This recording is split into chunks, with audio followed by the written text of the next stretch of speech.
Bismillahirrahmanirrahim. Assalamualaikum warahmatullahi wabarakatuh. Selamat pagi anak-anak. Tetap semangat walaupun pada kondisi social distancing. Ketemu lagi dengan saya di video pembelajaran sesi ke-7 topik kelima pada topik pembahasan akuntansi salam dengan Parwoto dari program D3 Akuntansi program vokasi Universitas Muhammadiyah Yogyakarta.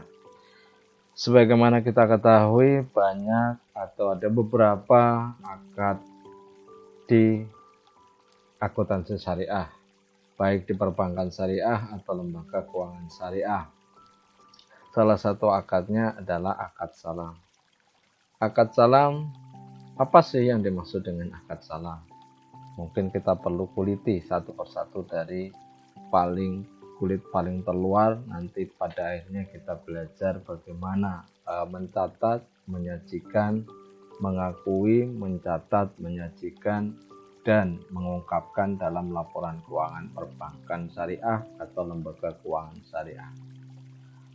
Akuntansi salam merupakan akad jual beli atau akad jual beli dengan modal pesanan, yaitu oleh Muslim VI, yaitu barang pesanan dengan penangguhan pengiriman oleh Muslim ilaihi atau penjual. Jadi namun pelunasannya di sini segera setelah akad disepakati. Jadi ketika akad disepakati itu pembayaran harus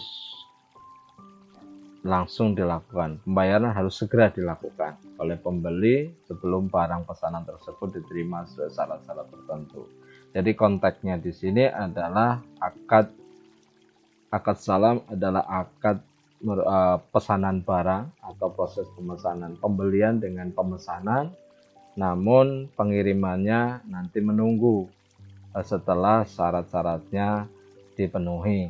Namun pelunasannya di sini harus sesegera mungkin setelah akad disepakati. Nanti ada salam paralel dan salam biasa, ya. Salam paralel ini biasanya misalkan di sini adalah bank.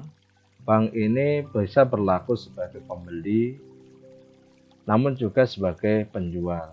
Jadi ketika bank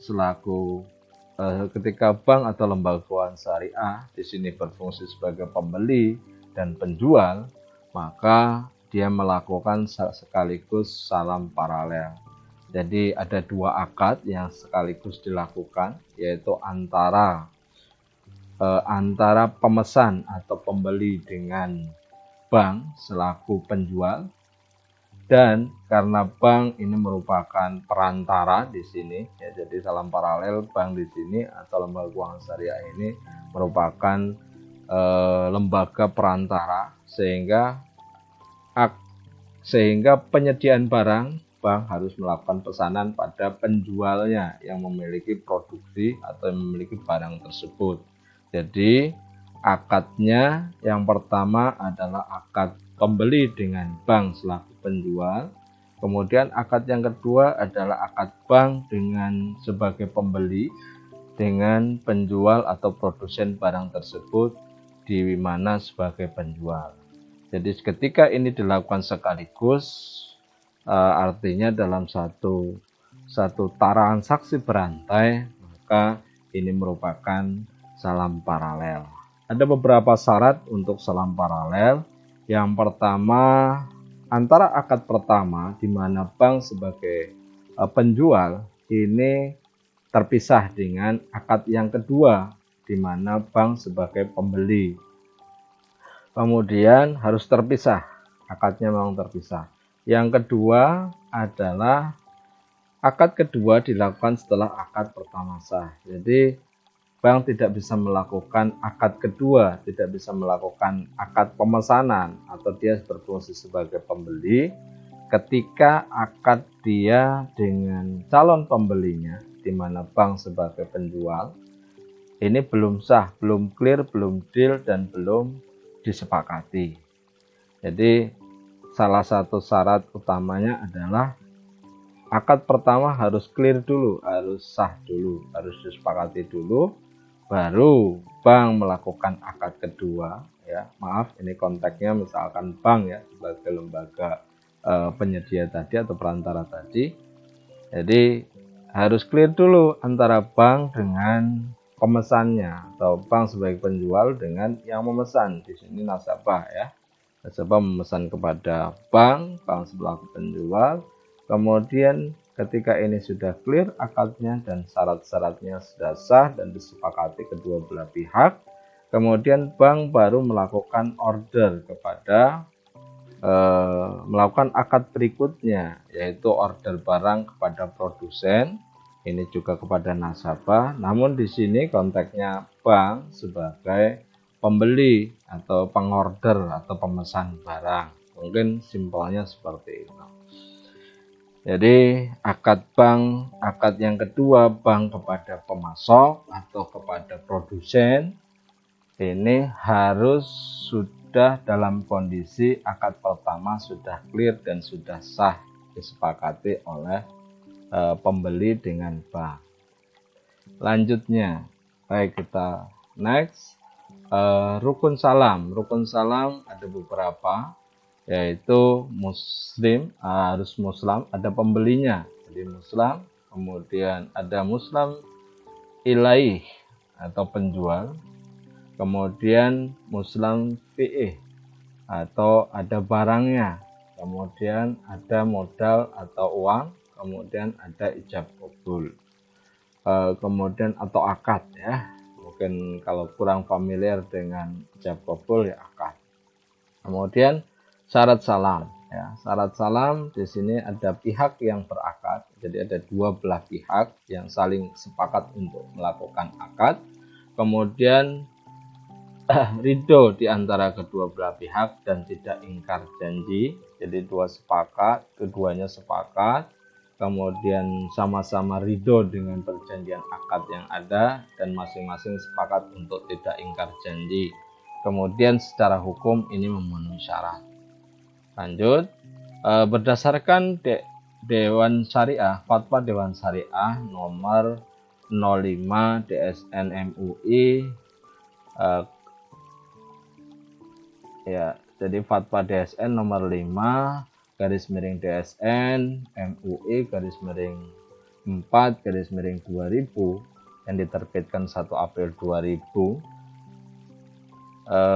yang terkenal dengan fatwa yang terangkum dalam fatwa kumulatif fatwa tahun 2006. Ini diatur tentang ketentuan tentang pembayaran ya. Yang pertama, untuk pembayaran alat bayar harus diketahui jumlah dan bentuknya. Jadi pembayaran harus jumlahnya jelas dan bentuknya jelas, baik berupa uang, barang, atau manfaat. Jadi di akad salam ini boleh membayar non tunai atau bukan kas dengan barang atau dengan kontraprestasi yang sifatnya manfaat ya. Manfaat itu kontraprestasi, saling menguntungkan atau keuntungan. Keuntungan dalam hal bukan uang tetapi keuntungan manfaat. Kemudian yang kedua, pembayaran harus dilakukan pada saat kontrak disepakati. Jadi masuk ke konteks tadi yang di awal, pelunasannya harus segera dilakukan. Jadi ini ketentuan pembayaran poin 2 juga merujuk pada itu, bahwa pembayaran harus dilakukan pada saat kontrak disepakati sesegera mungkin. Jadi sebelum dibayar, setelah disepakati harus dibayar, kemudian akad baru sah. Kemudian pembayaran tidak boleh dalam bentuk pembebasan hutang.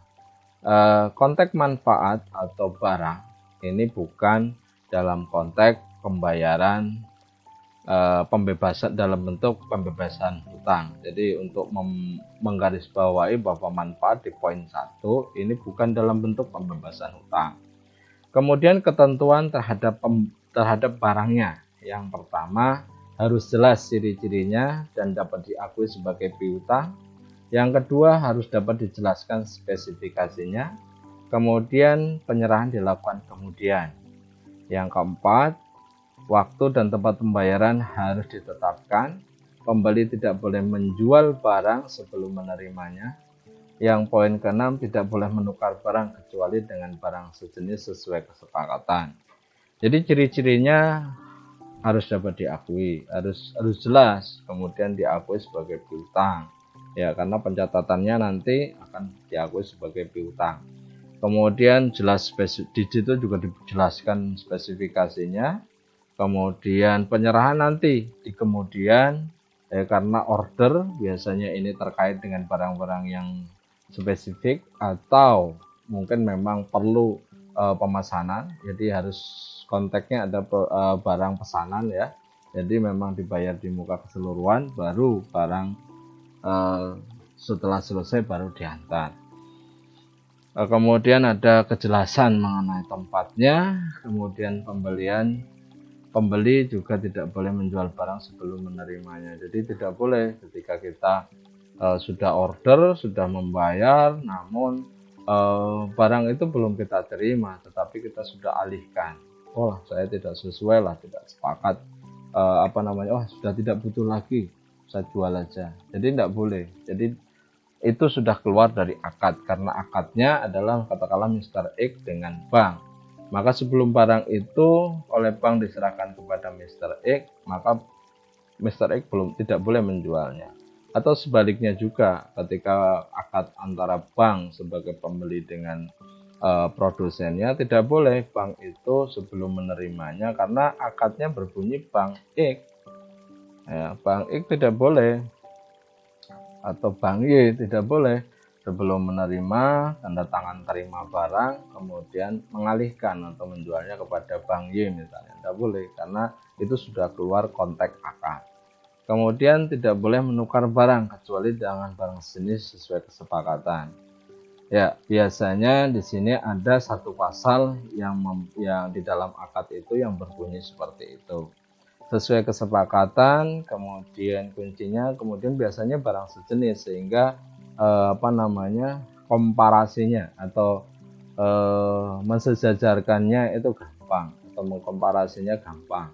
Jadi antara buku dengan buku misalkan, antara beras dengan beras, jadi gampang mengkonversinya, membandingkan nilainya, intinya itu. Biasanya ini sudah masuk dalam poin akad. Kita lanjutkan. Jadi berdasarkan definisi dan ketentuan-ketentuan di atas, maka bisa kita gambarkan skema salam ini seperti ini. Ya, jadi ini konteksnya ya. Jadi penyerahan barang, kemudian pembayaran harga. Jadi ketika pembeli, misalkan dalam hal ini pembelinya adalah Bulog, produsennya adalah Bank Syariah, kemudian pembeli Bank Syariah, produsennya Hasan. Ini salam paralel ya konteksnya. Di mana Bank Syariah, ini sebagai contoh adalah Bank Syariah. Bank Syariah berlaku sebagai memiliki dua fungsi di sini, yaitu kita katakan fungsi ya biar enak saja. Jadi bank ketika dia bertransaksi melakukan akad dengan pembeli, dalam hal ini Bulog, maka bank ini selaku penjual. Karena apa? Karena Bulog ini membeli kepada dengan konteks dengan akad salam kepada Bank Syariah. Jadi dia membutuhkan, misalkan di sini contohnya apa ini? Nah, misalkan contohnya beras lah, misalkan beras membutuhkan Bulog membutuhkan sekian ton beras dengan namun di sini Bulog tidak mempunyai dana untuk itu, sehingga dia masuk ke Bank Syariah, kemudian dengan akad salam Bank Syariah menyanggupi untuk mendanai keperluan Bulog tadi. Maka Bulog dalam hal ini sebagai pembeli ya, dalam pembeli, dan Bank Syariah sebagai penjual. Ya, jadi ini satu akad pertama di mana Bank Syariah sebagai penjual ya, sebagai penjual atau produsen. Konteks yang menarik adalah ketika Bank Syariah, apakah Bank Syariah memiliki barang? Apakah Bank Syariah sudah bisa memproduksi atau punya unit usaha penggilingan tadi? Tidak harus ya, tidak harus Bank Syariah itu memiliki, sehingga dia bisa melakukan akad berikutnya untuk memenuhi kebutuhan Bulog tadi. Jadi karena Bank Syariah tidak memberikan dana ya, bank syariah itu melakukan pembiayaan akad salam itu tidak memberikan dana kepada Bulog, namun memberikan barang, ya, memberikan barang. Itu konteksnya. Jadi bank tidak menjual uang, tapi menjual barang, ya. Karena kembali lagi bahwa bank syariah itu tidak memproduksi beras, ya, karena dia adalah salah satu jasa keuangan, ya. Maka di sini untuk memenuhi kebutuhan Bulog tadi, maka bank syariah melakukan akad dengan memesan beras tadi kepada produsen. Misalkan di sini adalah Hasan, Sohibul Hasan, ya. Sohibul Hasan di sini produsen dalam hal ini Hasan. Akad antara bank yang melakukan order kepada Hasan ini akad di mana akad salam juga, di mana bank sebagai pembeli dan Hasan sebagai produsen. Jadi ini salah satu rangkaian sebagai contoh salam paralel, ya. Untuk kebutuhan Bulog, maka yang mensuplai sebenarnya adalah Hasan melalui bank syariah, karena perantaranya atau pendananya adalah bank syariah. Jadi ada dua akad sekaligus untuk satu aliran transaksi. Jadi seperti itu gambarannya dari konsep atau skema yang dapat kita lihat. Jadi kembali lagi saya terangkan bahwa antara Bulog sebagai pembeli dan bank sebagai penjual ini bank syariah berlaku sebagai produsen atau atau penjual. Ini skema yang pertama. Kemudian skema berikutnya untuk memenuhi pesanan karena ketidakmampuan bank syariah untuk memproduksi barang tersebut, maka dilanjutkan dengan akad berikutnya, yaitu bank syariah mengorder atau memesan kepada Hasan. Dalam hal ini bank syariah sebagai pembeli dan Hasan sebagai penjual. Oke, kita lanjut.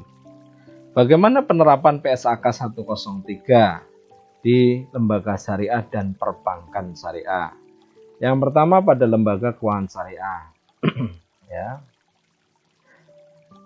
Salam LKS sebagai pembuat, salam LKS sebagai pembeli. Jadi lembaga keuangan syariah ini juga berfungsi seperti bank tadi, jadi konteksnya sama. Ketika melakukan salam paralel, maka lembaga keuangan syariah atau bank tadi berfungsi ganda. Yang pertama di akad pertama dia sebagai penjual dan di akad kedua dia sebagai pembeli, ya.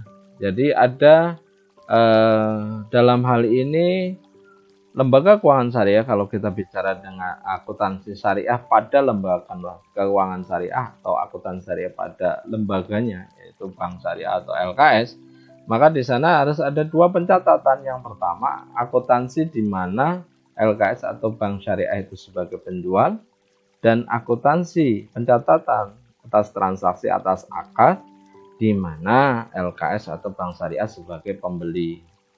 Nah, untuk masing-masing pembeli dan penjualnya tadi, mereka mencatatnya dengan akuntansi salam untuk akad salam, untuk akuntansi pembeli, akuntansi salam untuk pembeli.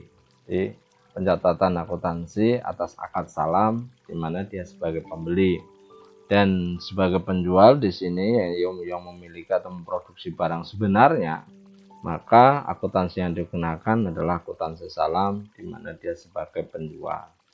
Ya, gampang dan sebenarnya mudah dipahami. Kemudian bank syariah. Gimana ketika bank syariah sebagai lembaga tersebut atau lembaga keuangan tersebut? Jadi lembaga syariah juga berfungsi ganda di sini. Cuma di sini berfungsi ganda sebagai penjual dan pembeli. Pada akad pertama seperti tadi kita jelaskan bahwa akad pertama di sini, ya, akad pertama di sini bank syariah sebagai pembeli, yaitu sebagai penjual atas kebutuhan dari nasabahnya. Yang order adalah nasabahnya, karena dia tidak bisa order langsung kepada pembuat karena permasalahan dana, maka melalui perantara bank syariah untuk mendanai. Karena bank syariah tidak boleh menjual uang, maka dia harus memberikan dalam bentuk barang. Dengan bagaimana caranya? Dengan memenuhi kebutuhan. Sebenarnya uang itu untuk apa oleh pembeli, misalkan untuk beli barang, maka barang itu bank yang memesankan. Ya, jadi secara otomatis di situ terlihat sebenarnya ada dua akad, yaitu akad pembeli dengan bank syariah, di mana bank syariah sebagai penjual dan pembeli atau nasabah ini sebagai pembeli. Kemudian untuk memenuhi kebutuhan nasabah sebagai pembeli tadi, maka bank harus order kepada pembuat, di mana bank saat akad kedua ini, bank ini sebagai penjual. Jadi mungkin diulang-ulang, tapi konteksnya sama ya. Nah, di sini akad pertama antara pembeli dan bank syariah, di mana bank syariah sebagai penjual, maka dilakukan pencatatan akuntansi syariah. Akuntansi syariah dengan menggunakan akuntansi penjual. Jadi konteks bank syariah mencatat bank syariah saat sebagai penjual, maka harus ada pencatatan atas transaksi akad pertama ini, di mana bank syariah sebagai penjual, jadi akuntansi penjual. Kemudian akad yang kedua dicatat dengan akuntansi bank sebagai pembeli. Lanjut, akuntansi pembeli bagaimana? Akuntansi pembeli ini bank syariah sebagai pembeli, berarti masuk ke akad kedua ya. Akun yang digunakan pada akuntansi pembeli. Jadi yang pertama, akun posisi laporan keuangan atau neraca. Jadi ketika dicatat, otomatis ada piutang salam. Kemudian ada persediaan salam, ada piutang kepada petani. Yang kedua, ada akun laporan laba rugi. Ya, akun laporan laba rugi yaitu rekening keuntungan penyerahan aset salam dan kerugian penyerahan aset salam. Kemudian bagaimana sih piutang salam? Piutang salam itu apa sih yang dimaksud? Jadi piutang salam itu adalah kondisi di mana bank memberikan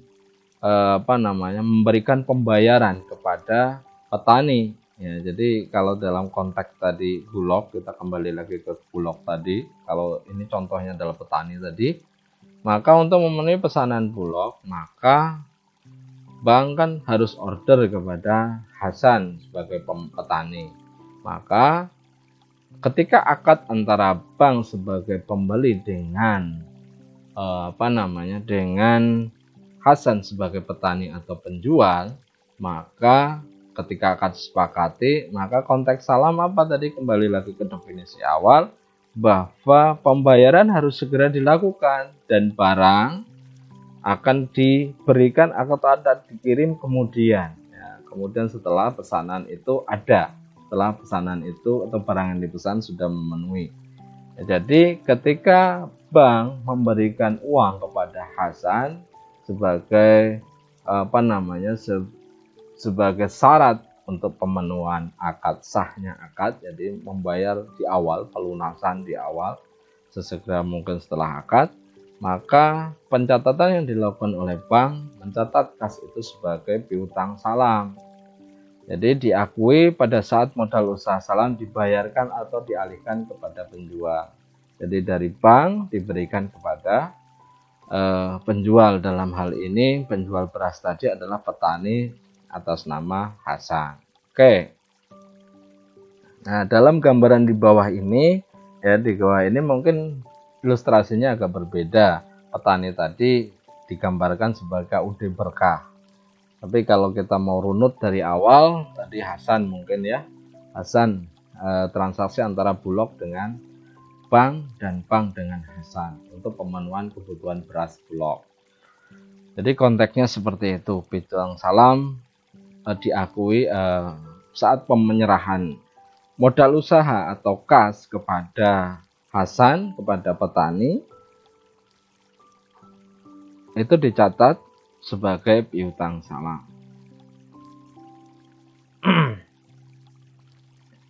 Jadi baik, selanjutnya Oh ya, satu lagi. Di sini pencatatannya istilah yang digunakan bukan penyerahan kas, tapi modal.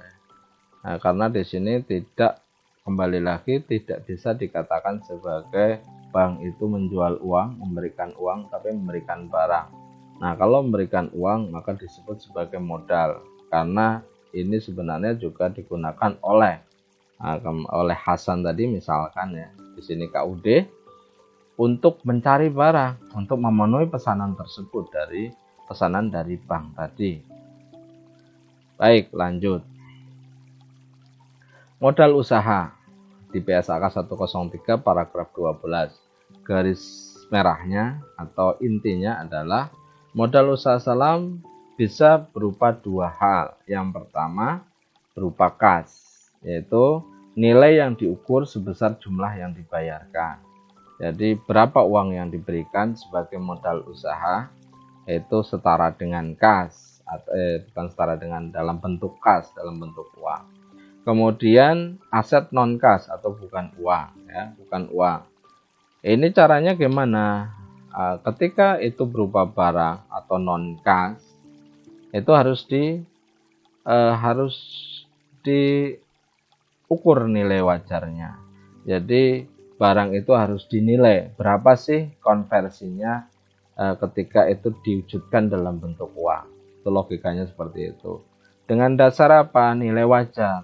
Di akuntansi syariah atau akuntansi umum ini juga sudah sepakat bahwa dalam konteks seperti ini maka yang digunakan adalah fair value atau nilai wajar.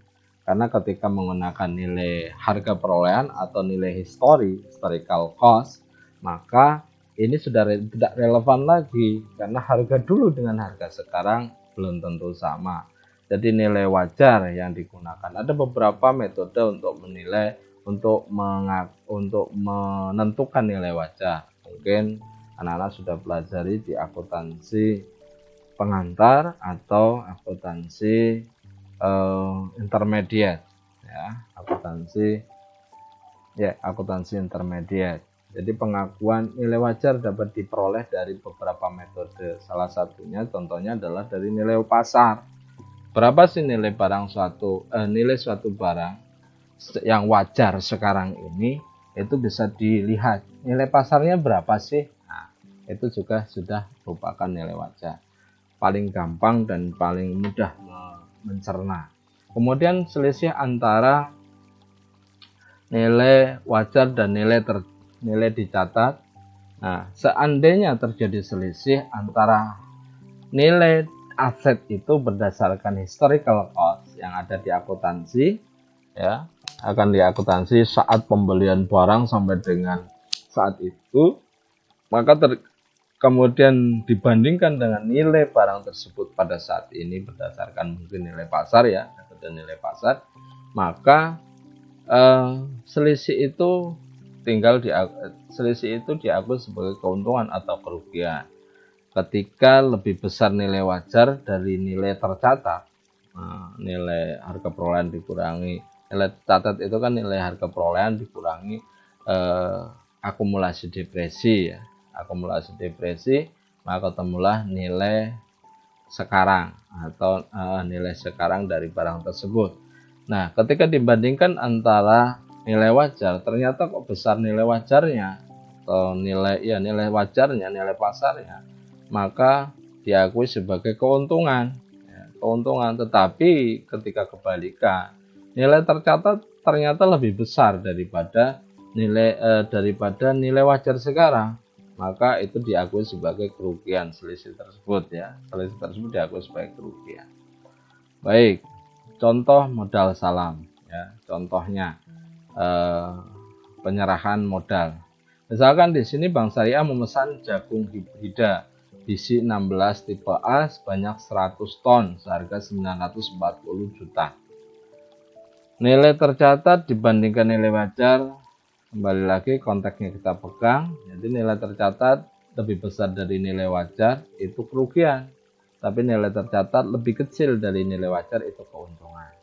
Ya. Maka saat penyerahan modal, jadi Bank Syariah mungkin memperoleh order, ya, order, tapi kita potong satu akad saja. Ini mungkin akad kedua, tapi kita potong di sini. Jadi bank dalam kebutuhannya untuk memenuhi pesanan yang lain, maka bank butuh jagung hibrida dengan spesifikasi besi 16 tipe A. Nah, untuk memenuhi kebutuhan itu, maka dia harus order kepada mungkin petani atau KUD tertentu, atau kelompok tani tertentu, atau mungkin perusahaan tertentu, perusahaan pertanian, perusahaan hasil pertanian, ya, atau supplier dalam hal ini, ya.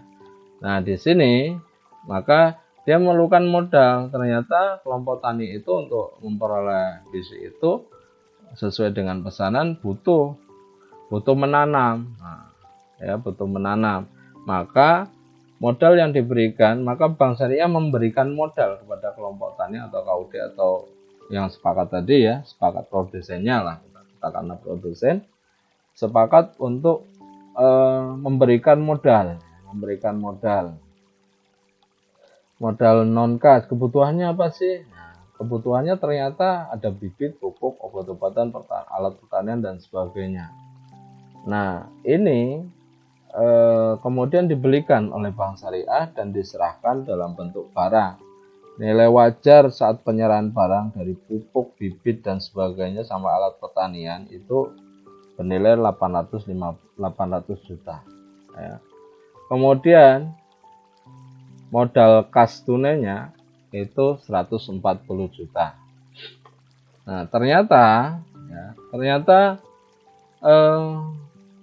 barang-barang bibit alat pertanian tersebut, terutama biasanya alat pertanian yang mengalami depresiasi.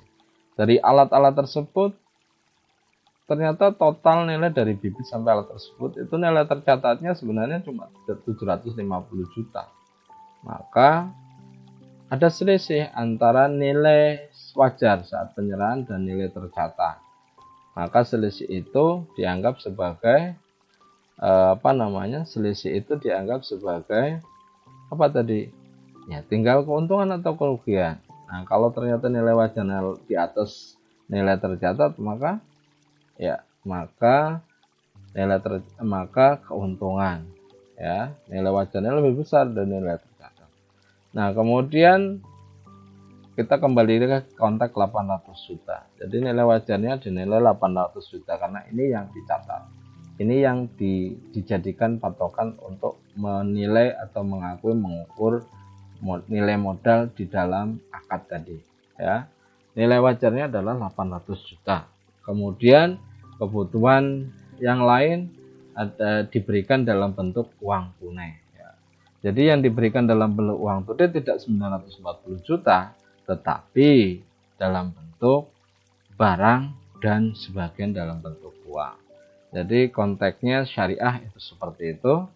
Jadi Bank Syariah tidak memberikan uang tetapi memberikan barang. Lanjut. Kemudian barang pesanan. Barang pesanan penerimaan diakui dan diukur. Itu di PSAK 103 paragraf 13. Barang pesanan, ya, barang pesanan setelah jadi barangnya, ini modal sudah, kemudian diproduksi. Setelah barang jadi, kemudian oleh penjual atau oleh produsen tadi diserahkan kepada bank ketika dalam hal ini adalah bank yang order, atau dari bank menyerahkan kepada ke pemesan. Oke, kita kembali ke konteks kedua. Konteks pertama tadi, di mana bank menerima pesanan menerima barang atas pesanan yang telah dilakukan beberapa waktu yang lalu. Jadi penerimaan barang pesanan diakui dan diukur ini ada di paragraf 13 PSAK 103. Yang pertama, sesuai akad, ya. Dinilai sesuai nilai yang disepakati. Jadi nilai barang pesanan itu diterima sesuai berdasarkan nilai yang diukur dan diakui berdasarkan nilai sesuai kesepakatan di awal. Kemudian, permasalahannya adalah ketika terjadi perbedaan kualitas. perbedaan kualitas. Pertama yang harus disikapi adalah perbedaan kualitas ini ada nggak di dalam akad. Biasanya karena ini sifatnya adalah barang yang barang pesanan, ini biasanya sangat kompleks dengan permasalahan seperti ini. Banyak yang khususnya untuk seperti tadi, untuk seperti barang pertanian, barang produksi, karena sangat variabelnya sangat banyak. Kondisi alam juga sangat besar mempengaruhi, sehingga hasil yang ditargetkan di awal, yang disepakati di awal memungkinkan mendapatkan hasil yang berbeda, ya, berbeda. Sehingga di sini harus ada satu pasal, biasanya sudah ada satu pasal untuk menjembatani permasalahan, kemungkinan permasalahan itu dengan alternatif perbedaan kualitas tadi.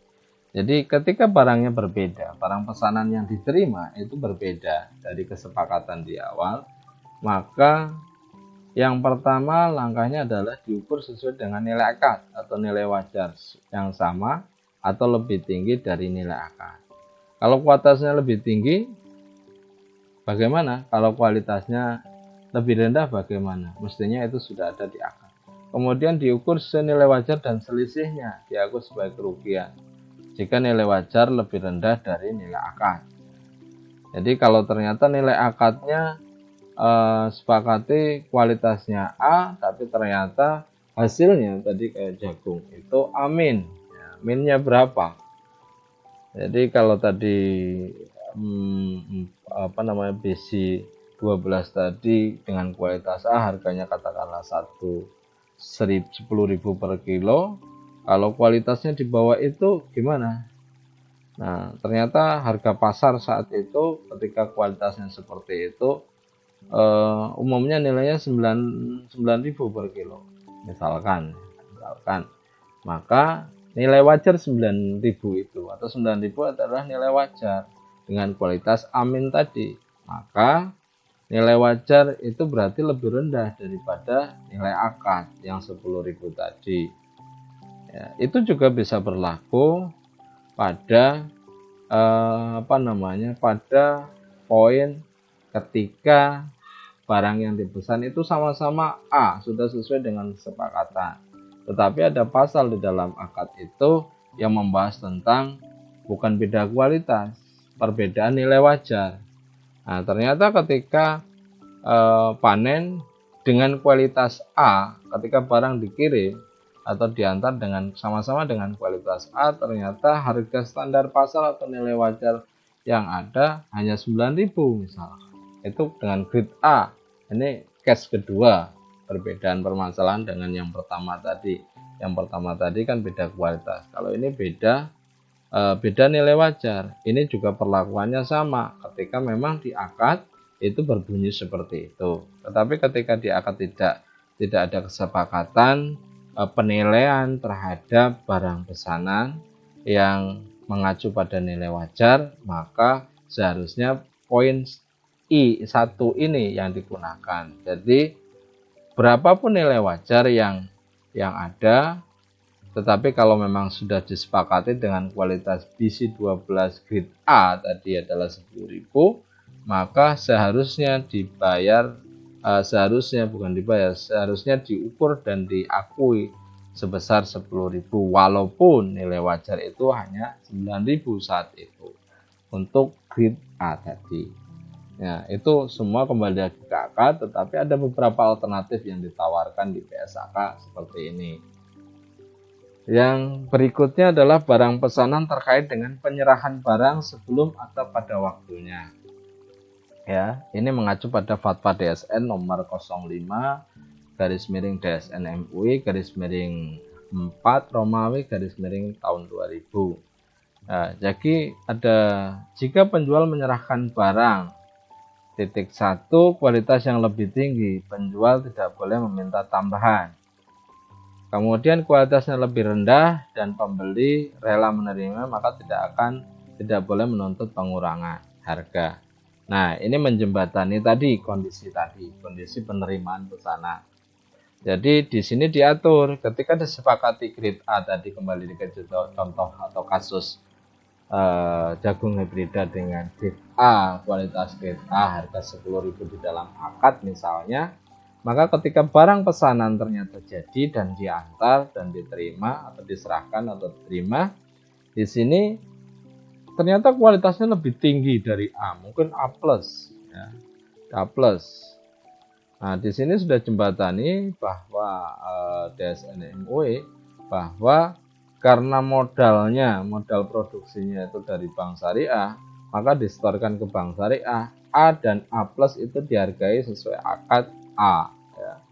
Jadi A+ dan A itu dihargai dengan kategori A, grade A di dalam akad. Jadi tetap dibayar 10.000. Jadi penjual tidak boleh menuntut lebih karena kesepakatannya seperti itu.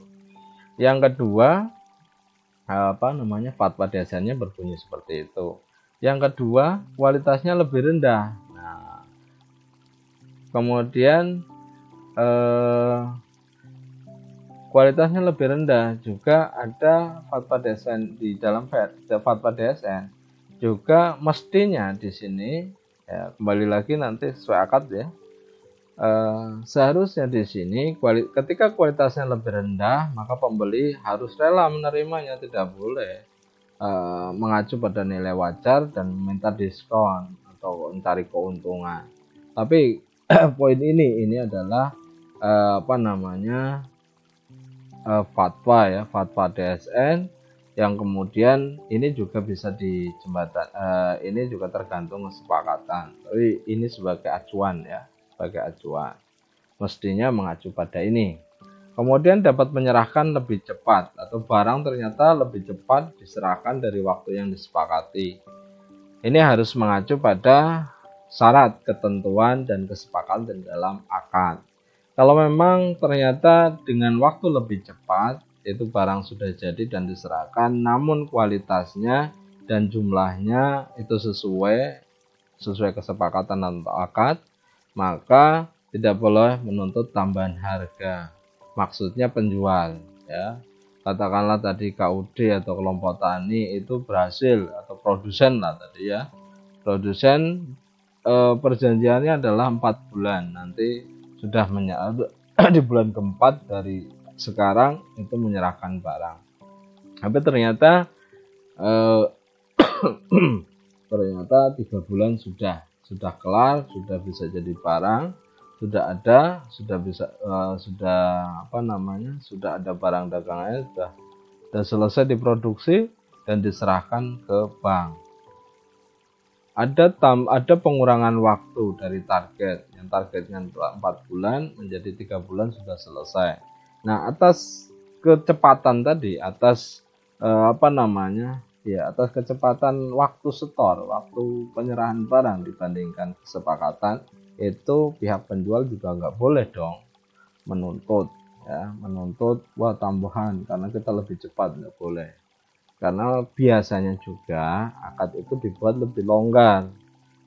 Penjual biasanya minta tenggang waktu agak lebih lama dibandingkan target yang sebenarnya mungkin normal lah, waktu normal. Karena ketika lebih dia bisa jadi masalah, tapi ketika lebih cepat mungkin bagi dia tidak akan jadi masalah. Nah, dan bagi bank kemungkinan juga akan lebih senang karena lebih cepat dari waktu yang dijanjikan, yang disepakati. Baik, barang pesanan jatuh tempo pengiriman. Ya. Poin jatuh tempo pengiriman, tidak menerima sebagian atau seluruhnya. Maka 1, jadi tidak menerima sebagian atau seluruh.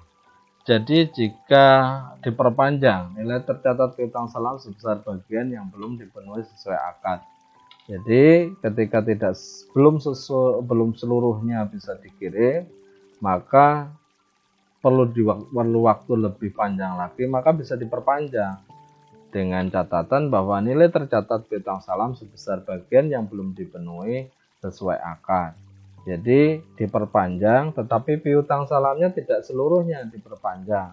Jadi katakanlah targetnya tadi sesuai akad 4 bulan, tetapi karena kondisi tertentu, maka 4 bulan ternyata kebutuhannya katakanlah perjanjian harus memenuhi 3 ton dalam waktu 4 bulan.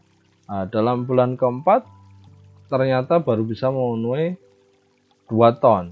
Nah, maka ini bisa diperpanjang waktu tenggangnya dari 4 bulan mungkin jadi 5 bulan atau 6 bulan. Kesepakatan perpanjangan tadi, piutang salam ini bukan lagi 3 ton, tetapi di tempo perpanjangan ini adalah tinggal 1 ton saja kekurangannya.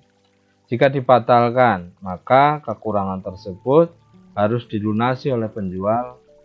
Jadi kalau tadi ternyata tidak ada kesepakatan penguluran dan bank tidak mau, atau pihak penjual pembeli tidak mau memperpanjang kontraknya atau tidak mau memberikan toleransi, maka dalam kasus tadi sampai 4 bulan baru bisa setor 2 ton, maka kekurangan 1 ton, maka penjual harus menggantinya, harus melunasinya, mengembalikan.